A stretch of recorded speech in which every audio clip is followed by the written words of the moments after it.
Albert, how big was that first win last weekend, and how has that really lifted the spirits in camp this week? Yeah, I think it was great for us. We've come close the first three games. We had opportunities, Benetton, then Connacht here. And after this local derby against Cardiff, it was great for us. Sort of get them back. Like they took us on that first one in our own backyard. So we went there and the spirit is up in the camp and everyone is happy. And yeah, it's a great win for us. You were looking pretty good at sort of 25-12 up there in that second half, but those yellow cards could have been very costly. Um, Discipline's something I imagine you have to tighten up this week.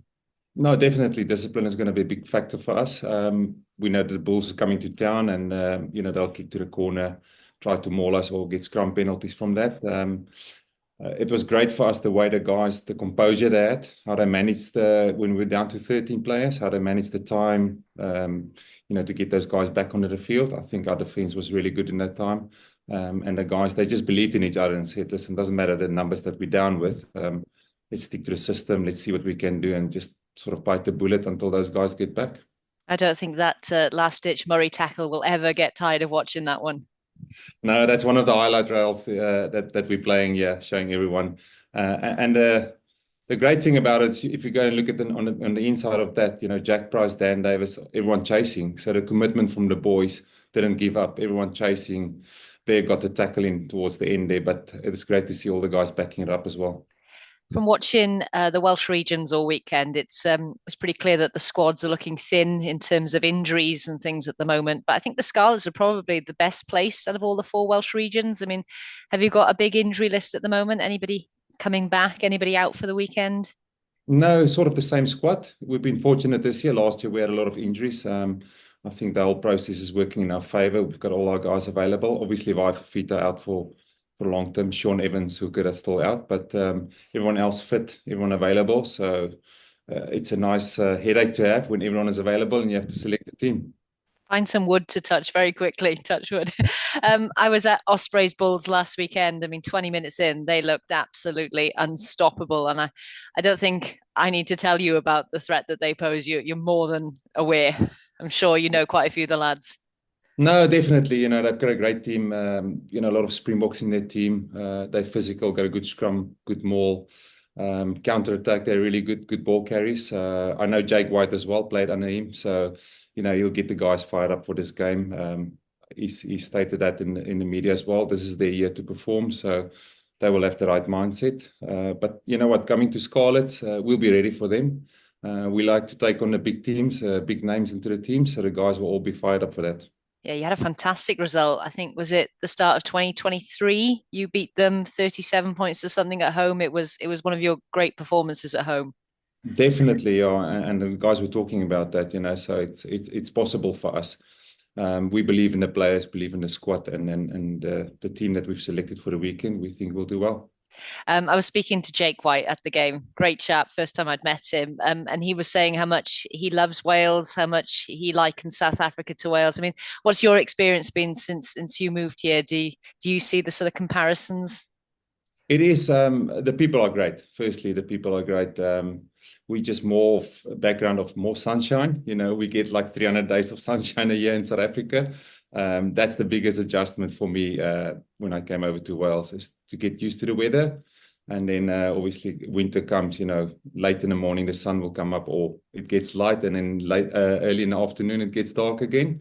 But besides that, people are great. Really, really beautiful country as well. So we've been around quite a few places and love it. And have you enjoyed working with the Scarlets? I mean, where do you see this team now going ahead? Yeah, it's a great team. We've got a nice balance of young players and experienced players that we have here. They're all positive. They're growing. So there's a nice, the performance is getting better. We're moving in the right direction with the young players coming through, with the experienced players. The staff, everyone is great. Billy's been good to us. Lee Jones that have joined us as well. So we're all on the right track. The coaches working together with the players. Great leadership group that we've got this year that's very committed to the cause as well. And we're building onto that, yeah. So we're moving in the right direction.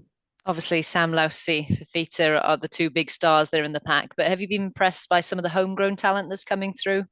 Yeah, if I look at Jack Price, he got an opportunity last weekend as well, but last year coming through as well. He's one of the young locks. that he doesn't give up. He works hard. He's always there, give everything he's got. You know, in the backs, Johan Lloyd also, you know, starting at 10 for us was great. So it's nice to have that competition at 10 between him and Sam Costello that's there. So there's a few guys that's coming through the ranks. I think that definitely play for Wales going forward. And how much would you love to get one over your old coach now on the weekend? Yeah, I would love it. That's one of the things. It's a Friday night game. I think I'll come back on Monday not sober. So it would be great to get one. Well, I wish you the best of luck. Thank you. Thank you very much. Hi, Albert. Simon here with Ben alongside me.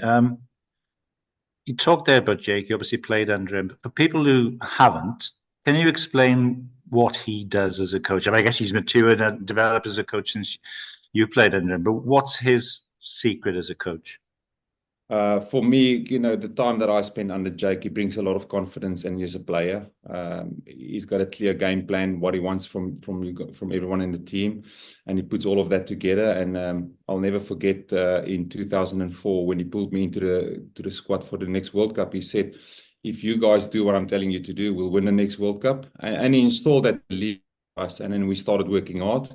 And yeah, there were ups and downs on the way to the World Cup in 2007, but the belief was there that we all stick together and we work hard. And that's one thing about Jake, you know, he's in one-on-ones with you, sitting with you, he will install that belief in yourself that you're good enough to be there and you're good enough to compete. And if you stick to what he's telling you, that you'll get the results. Just lastly for me, what are you making of the competition in the league this season, Albert? I mean, no one would have predicted the Stormers being bottom after the first 4 rounds, and Zebras beaten Munster. A different variety of teams. What's your kind of take on it and how competitive it is? I think it's very competitive, and every year as this competition go forward, it's unpredictable. The teams that you're going to play, you know, everyone is getting better, everyone is improving. The young players coming through. It's an exciting competition. The nice balance I see from, you know, the South African teams also involved in here. There's an opportunity for everyone to play against, you know, cross border South Africans versus the Irish, the Welsh, and the Scottish and Italians. So everyone's get that experience not only on international level, but also in the URC level where they can play against each other. So that growth over the last 2 years, that's what's going to happen going forward. The players will get to know each other so much better. They will know what competition is going to come, how teams like to play. And I think at the end of the day, it makes everyone better. Thanks for your time, Albert. Pleasure. Hi, Albert. As a forwards coach, it must be nice having a 12 like Eddie James who gets game line. Must be nice. Yeah, makes it's your job easier. No, lovely. Honestly, he's a big boy. You know, he's in that position, and if he gets gain line, forwards like to play forward. We don't like to go backwards. So as soon as you get gain line, you're just on the front foot and you can stay on top of the opposition. That's one of the benefits of having someone that's strong. If you look at South African teams under Estrays and someone that gets the gain line as well, and then you can just play off that. Yeah, he's a nice young lad, and he's growing. And most probably, just referring back to a question earlier, he's also one for the future for Wales. Well, what's he like? Sort of in training. Obviously, Johnny Williams has taken a bit of a leadership role, hasn't he? This year, I guess he's learning quite closely off him. Yeah, I think sometimes you get those opportunities as a young player to play next to an experienced old international player. Eddie James, open-minded. He's really taking everything on board that everyone is sharing with him.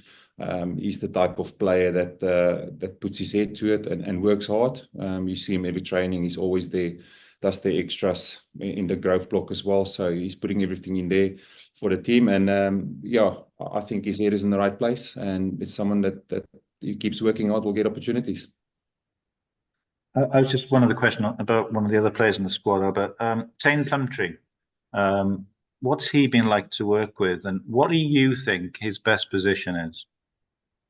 Tane Plumtree, definitely. I think he was between that 6 and 8 position for us. He's a great link between the backs and the forwards. You know, he's not out and out just a forward. He's got the skills to play in the back line as well. Coming from New Zealand, the experience that he had playing into the Super Rugby League there and on that side as well. Coming into the system here, being part of Wales rugby already. He brings that balance between the backs and the forwards, so it's a nice link for me. He's one of those players that you can utilize on the edges quite a lot, you know, with his skill level and his speed. Great attitude. He's one of the guys in the team, always crack a joke here or there, but make sure that he does his job and everything he can do. So yeah, he's a nice asset for us. Lovely, thank you. With Payne, obviously, you say he's not quite he's a back and a forward. He's also, as mentioned, he's got New Zealand background, but with his dad, I think he played schools rugby in South Africa. So he's had all these different elements and environments to learn. And it's a bit like, I guess, what we're seeing with South Africa now, where they're playing, obviously, rugby championship against the Sanzar teams, but then playing Northern Hemisphere domestic games. Yeah. Is it the case that he's probably able to pick the best from both worlds and learn, I guess, from every different facet of the rugby world? I agree 100% with you. When you get exposure to the different teams that you play in, and whether it's international level or local, that exposure actually broaden your knowledge as well as a player, and you get experience from that, and it's something that makes you grow the whole time. You're not in one style of play, so there's all the different styles of play and experience that you come up against, and he's that type of player that he's learned from all the different environments he's been in, and he's also a great kid in sharing his ideas and with the other players and the coaches, and we sit down and talk. So yes, it does make a massive difference when you're exposed to all the different styles.